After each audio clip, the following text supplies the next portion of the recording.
was one of the adverts for Crunchy Nut, and I did that once because Crunchy Nut is that good. I will happily just destroy a whole box of Crunchy Nut in a day because it really is that good to me. But at that point, when I poured the milk into the bag, I said, I'm never buying Crunchy Nut again. If that's where I'm at with it, I just can't do that. Number one, it's crazy expensive because it's a brand name product. But number two, what a waste. And it's not good for you. It's full of sugar.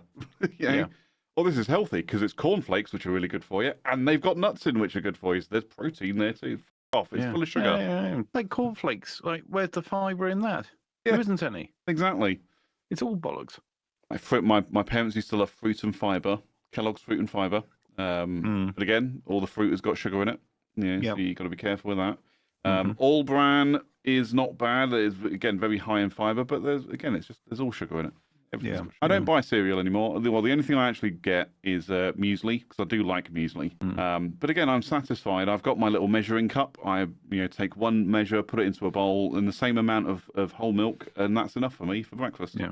If I have that for breakfast, sometimes I have that as a midnight snack because I just feel like it. So who says? When did society say that you can't have steak for breakfast? Do you know what? I don't think I don't know why. I don't know why, because that used to be a thing. And I think it used to be a thing, certainly in the States, that people used to have, like in the 1950s, they'd have steak and eggs for breakfast. Oh, steak, egg and cheese muffin from McDonald's in America. Yeah, they have steak and eggs, and like we have, egg and bacon. Yep. But that's what happened. And then all of a sudden, people started going, oh, cholesterol. Oh, colon fat. cancer. Oh, yeah, exactly.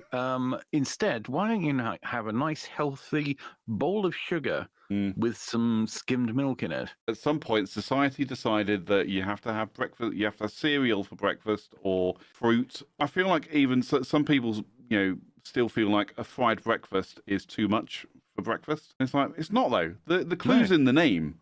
Fried breakfast.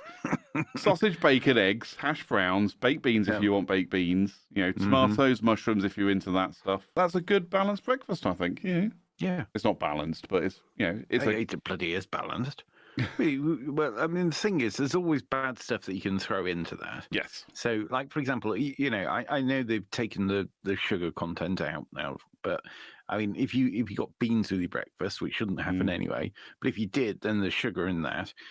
Then you got fried bread. Well, that's just, I mean, also what makes it worse is when you start using seed oils instead of. Yes. You can have fried bread because you can put a piece of bread in where you had your bacon, and then you've already got your fat anyway. You don't need to start introducing odd seed oils into your system.